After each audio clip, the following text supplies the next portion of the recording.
요한복음 6장 51절로 59절의 말씀입니다. 나는 하늘에서 내려온 살아있는 떡이니 사람이 이 떡을 먹으면 영생하리라. 내가 줄 떡은 곧 세상의 생명을 위한 내 삶이니라 하시니라. 그러므로 유대인들이 서로 다투어 이르되 이 사람이 어찌 능히 자기 살을 우리에게 주어 먹게 하겠느냐. 예수께서 이르시되 내가 진실로 진실로 너희에게 이르노니 인자의 살을 먹지 아니하고 인자의 피를 마시지 아니하면 너희 속에 영생이 없느니라. 내 살을 먹고 내 피를 마시는 자는 영생을 가졌고 마지막 날에 내가 그를 다시 살리려니 내 삶은 참된 양식이요 내 피는 참된 음료로다. 내 살을 먹고 내 피를 마시는 자는 내 안에 거하고 나도 그의 안에 거하나니 살아계신 아버지께서 나를 보내심에 내가 아버지로 말미암아 사는 것 같이 나를 믿는 그 사람도 나로 말미암아 살리라.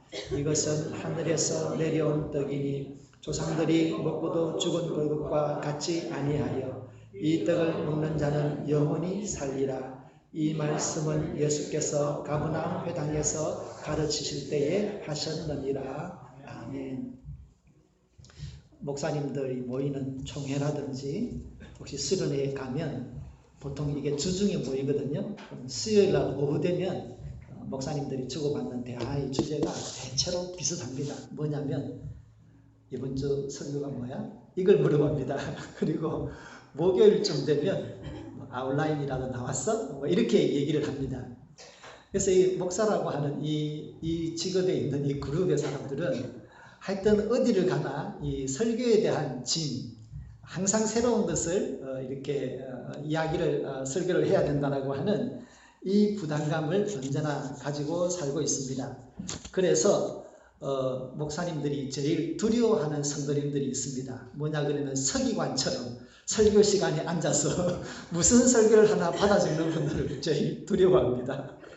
빨리 잊어버리셔야지 제가 다음에 똑같은 설교를 할 텐데 이거 서기관처럼 받으시니까 이거는 참 은혜가 되는 것 같기도 하고 저에게는 두려움이 되기도 합니다. 그런데 저는 이번 주에 너무너무 마음 편안하게 있었습니다. 왜냐하면 오늘 우리가 읽었던 이 본문의 말씀이 예수님의 설교의 가장 아름다운 설교 중에 한 본문이기 때문입니다. 그래서 우리는 오늘 이 말씀을 그냥 한 번, 두 번 읽기만 해도 더 이상의 그 어떤 설명이 필요 없는 가장 아름다운 설교인 줄로 믿습니다. 저만 그렇게 생각하나요? 가장 아름다운 설교인 줄로 믿습니다.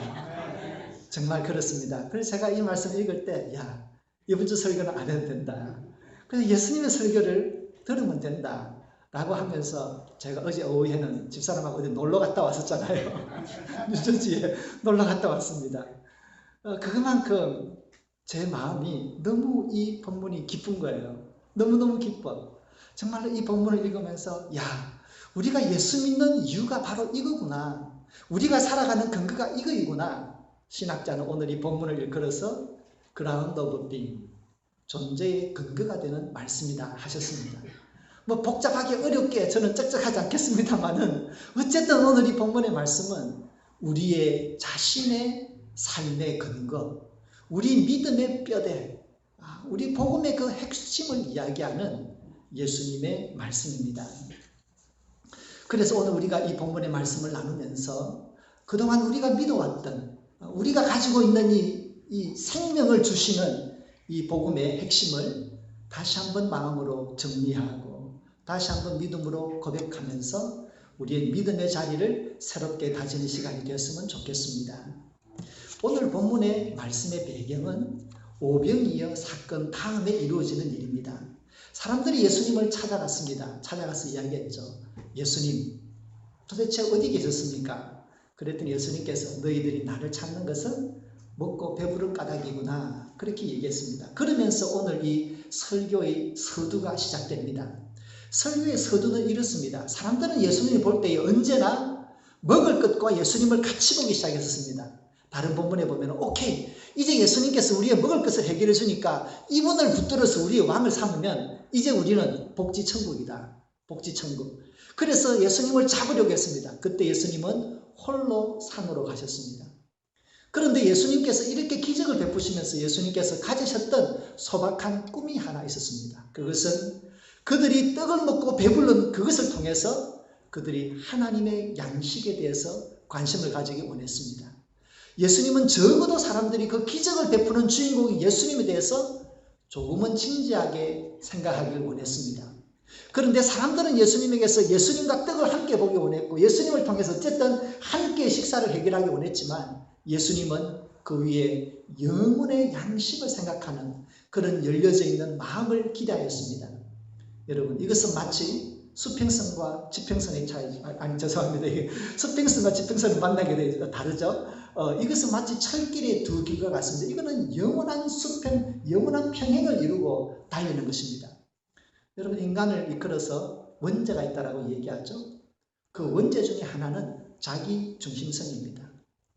자기 중심은 결국 하나님이 우리에게 바라보는 것과 우리가 우리를 바라보는 것은 끊임없이 평행선을 달리기 때문에 결코 인간은 깨달음을 통해서 자기 비움을 통해서 그 어떤 지식을 통해서도 하나님을 구원의 지지를 알 수 없는 것입니다. 그래서 예수님께서는 그것을 안타까워하셨습니다. 그런데 여러분, 사람들이 배짱이 좋아요. 뭐라고 얘기합니까? 우리 조상들은 광야에서 40년이나 모세를 통해서 만나를 먹였습니다. 예수님, 겨우 한 끼 해결해주고 우리한테 하나님의 아들인 것을 믿으라고요? 예수님, 좀 너무한 거 아니에요. 이렇게 말을 하는 분위기가 주위에 퍼졌습니다. 그때 예수님께서 그 만나에 대해서 이야기하시기를 모세가 준 게 아니야. 내 아버지께서 하늘에서 준 것이다 라고 하면서 그 만나의 영적 상징이 되는 예수님 자신을 우리 시대에 먹어야 하는 양식으로 우리 시대에 맞이하는 하나님의 만나로 자신을 소개하십니다.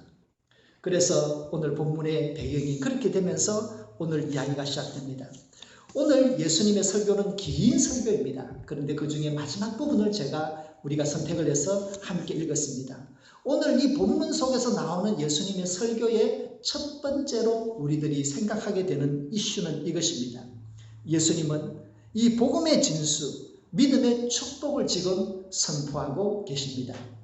51절, 55절, 56절을 우리가 함께 다시 읽으면서 믿음의 핵심, 믿음의 축복이 뭔지를 다시 한번 읽겠습니다. 같이 읽습니다. 나는 하늘에서 내려온 살아있는 떡이니 사람이 이 떡을 먹으면 영생하리라.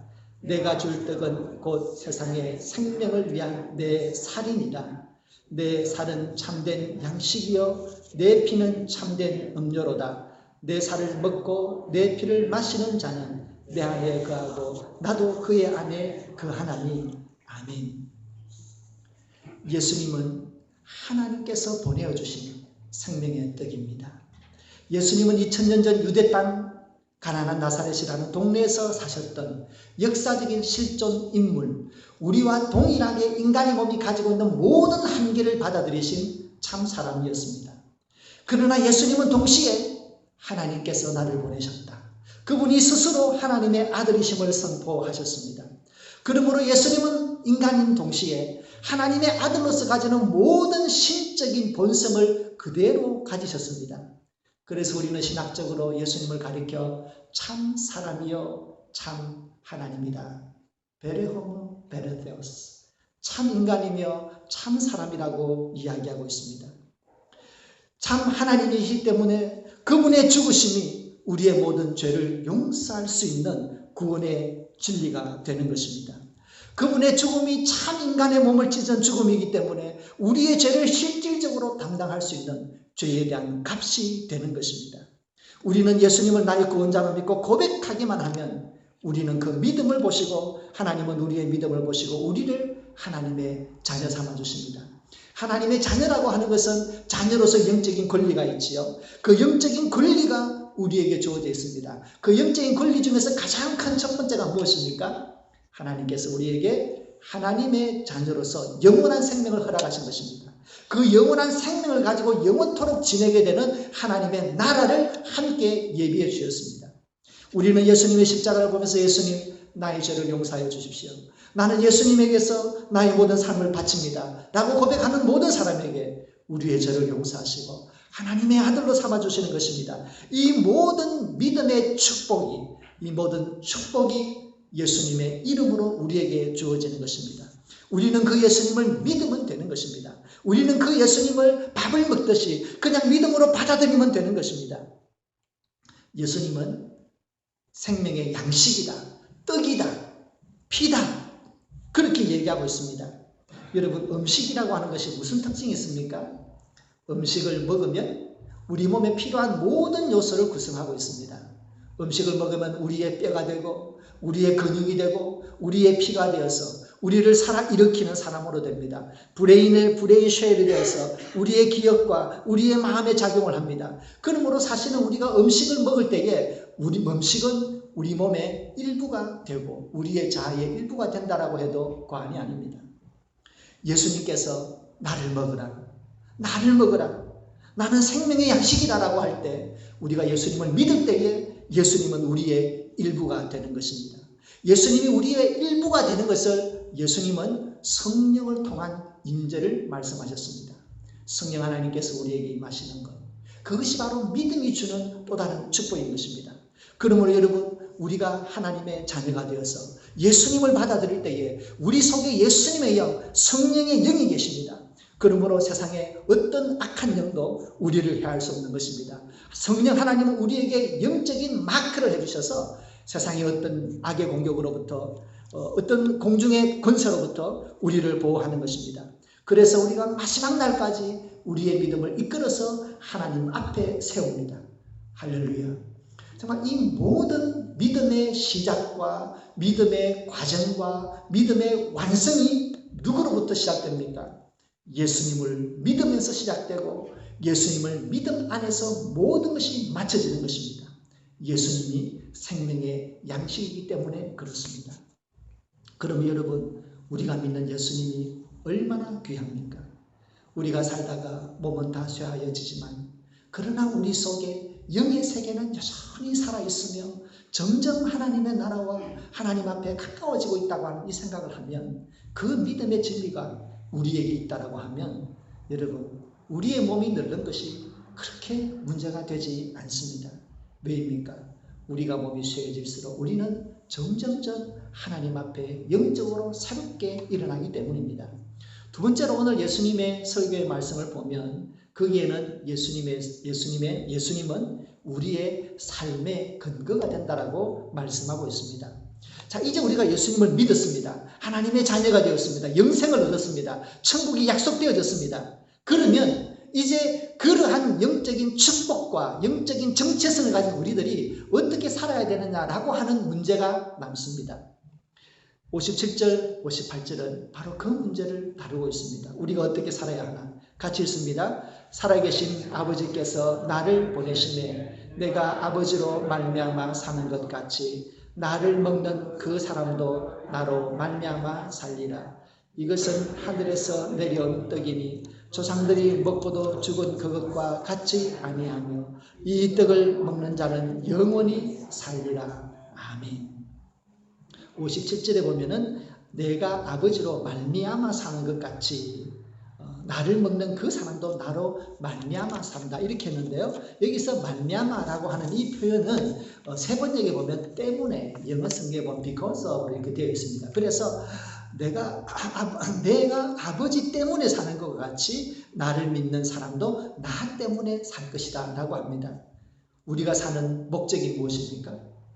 예수님 때문에 사는 것입니다. 예수님께서 우리를 보내셨고 하나님께서 예수님을 보내셨고 그 예수님이 우리를 보내셨기 때문에 우리가 사는 것입니다. 여러분, 한자어로 생명이라고 하는 것이 있죠.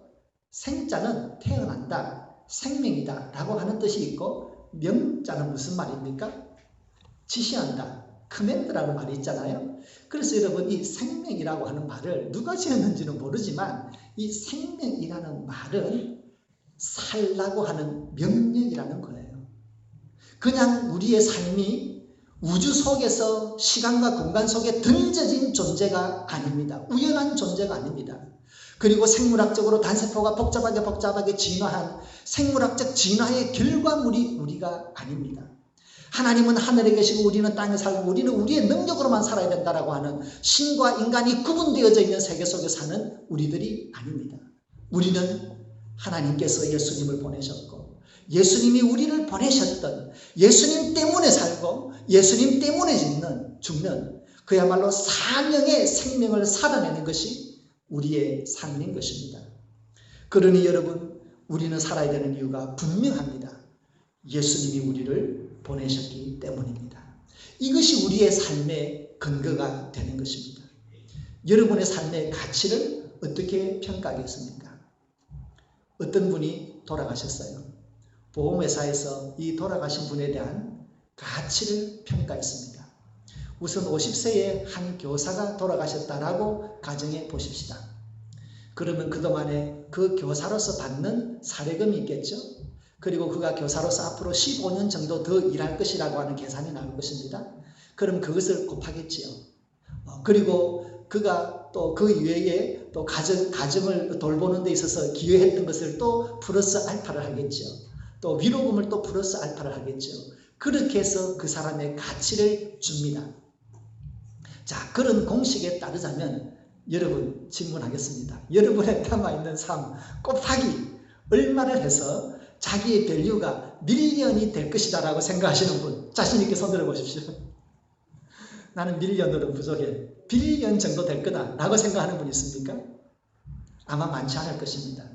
우리가 아무리 큰 비즈니스맨이어도 보험회사의 계산법에 따르자면 우리는 사실 그저 1,200만 불 정도에 머물 것입니다. 그런데 하나님이 우리에게 부여하신 가치를 생각해 보십시오. 하나님이 예수님을 이 땅에 보내셨을 때 하나님으로서 하나님의 그 모든 우주적인 자유와 완전함과 영원을 포기하시고 인간의 몸을 입으신 그 한계를 받아들이신 그 값이 예수님에게 있는 것입니다. 예수님이 우리를 보내셨을 때 인간으로서의 모든 한계에도 불구하고 영원한 하나님의 나라를 이루는 그 하나님의 권세, 이 세상을 심판할 수 있는 그 권세, 이 세상을 심판하는 왕이신 왕의 권세, 그 권세를 가지고 우리를 보내셨습니다. 그것이 우리의 가치입니다. 그리고 여러분, 우리의 삶의 근거가 이 가치 위에 서 있음을 생각해 볼 수 있습니다. 여러분 가슴에 손을 한번 얹어 보십시오. 가슴에 손을. 내 안에 복음의 가치 있다. 시작. 내 안에 복음의 가치 있다. 예수님의 가치, 그 복음의 가치, 이 세상을 살려내는 그 영생의 가치가 우리에게 있는 것입니다. 그래서 예수님께서 말씀합니다. 하나님이 나를 보낸 것처럼 내가 너희를 보내나니 너희는 나로 말미암아 살리라. 나 때문에 너희들이 산다. 우리의 가치가 그렇게 귀하다는 것입니다. 성경에는 이러한 가치를 가진 우리가 두 가지의 삶의 태도를 가질 수 있다고 합니다. 사실 이 두 가지의 삶의 태도는 전혀 상반된 가치입니다. 어떻게 보면 하나를 선택하면 하나를 잃어야만 되는 가치처럼 보이지만 어쨌든 성경은 두 가지를 동시에 강조하고 있습니다. 무엇을 말할까요? 그것은 우리가 함께 조화롭게 받아들여야 된다는 것이죠. 한번 그 상반된 성도의 삶의 자세에 대해서 보겠습니다. 첫째는 은혜라고 하는 삶의 자세입니다. 에베소서 1장의 말씀에 보면 그 은혜라고 하는 삶의 태도에 대하여 우리에게 말씀합니다. 함께 천천히 읽겠습니다. 찬송하리로다. 하나님 곧 우리 주 예수 그리스도의 아버지께서 그리스도 안에서 하늘에 속한 모든 신령한 복을 우리에게 주시되 곧 창세전에 그리스도 안에서 우리를 택하사 우리로 사랑 안에서 그 앞에 거룩하고 흠이 없게 하시려고 그 기쁘신 뜻대로 우리를 예정하사 예수 그리스도로 말미암아 자기의 아들들이 되게 하셨으니 이는 그가 사랑하시는 자 안에서 우리에게 거저 주시는 바 그의 은혜의 영광을 찬송하게 하려는 것이라. 아멘. 풍성한 은혜와 그 풍성한 믿음 가운데서 하나님이 주신 그 복된 삶을 이 땅에서 누리는, 예수 그리스도와 함께 모든 신령한 은혜를 누리는 은혜의 삶의 태도인 것입니다. 여러분, 이 삶을 우리 성도님들 믿음으로 다 누리시기를 바랍니다. 두 번째로 우리의 삶의 태도는 소명이라고 하는 삶의 태도입니다. 로마서 14장의 말씀을 함께 읽겠습니다. 같이 읽습니다. 우리 중에 누구든지 자기를 위하여 사는 자가 없고 자기를 위하여 죽는 자도 없도다. 우리가 살아도 주를 위하여 살고 죽어도 주를 위하여 죽나니 그러므로 사나 죽으나 우리가 주의 것이로다. 아멘. 하나님의 일에 소명에 사로잡혀서 내 삶 속에 하나님의 뜻을 이루기 위하여 내 삶을 기꺼이 내어놓는 이 소명의 삶, 그것이 바로 우리들의 또 다른 삶의 자세입니다. 여러분은 이 두 삶의 자세 중에, 은혜의 자세, 소명의 삶의 자세 중에 무엇을 더 좋아하십니까? 우리에게 필요한 것이 무엇입니까? 그것은 알 수 없습니다. 사람에 따라 다르겠죠. 그러나 우리가 이 시간 분명히 기억해야 될 것 하나가 있습니다. 우리가 어떤 삶의 태도를 가지고 살든 그것의 가장 근본이 되는, 우리의 존재의 터전이 되는 한 말씀이 우리에게 이미 주어졌습니다. 살아계신 아버지께서 나를 보내시매 내가 아버지로 말미암아 나를 사는 것과 같이 나를 먹는 그 사람도 나로 말미암아 살리라. 나로 말미암아 살리라. 우리는 예수님을 믿습니다. 우리는 예수님 때문에 살아갑니다. 성도 여러분, 예수님 때문에 그 모든 풍성한 은혜와 그 풍성한 믿음을 누리며 사시기를 바랍니다. 또 예수님 때문에 우리에게 주어져 있는 소명 붙들고 살아가는 귀한 삶을 사시기를 바랍니다. 우리를 이 땅에 보내신 예수 그리스도, 우리의 구원자 예수님을 찬양하며 하루하루 복되게 살라고 하신 예수님의 명령을 감당하는 그런 삶을 삽시다. 기도드리겠습니다. 하나님 아버지, 나는 예수님 때문에 살아가는 존재였습니다. 나는 예수님 때문에 살아야만 하는 소명의 사람이었습니다. 나는 예수님 때문에 넉넉하게 살 수 있는 은혜의 삶이 있었습니다. 주 하나님 아버지 감사합니다. 예수님 감사합니다. 나의 그리스도 구원자 주님이 되어주심을 감사합니다. 예수님 때문에 하루하루 살게 하신 은혜를 감사합니다. 하나님, 앞으로도 주 예수님과 함께 주어진 하늘에 신령한 그 모든 은혜를 누리며 우리에게 맡긴 소명 열심히 감당하여 보람 있는 삶, 잘 살아내는 삶을 살고 하나님 앞에 서기 원하오니 성령 하나님, 우리를 붙들어 주시옵소서. 믿음의 은사를 더하여 주시옵소서. 우리를 굳게 세워 주시옵소서. 예수님의 이름으로 기도드립니다. 아멘.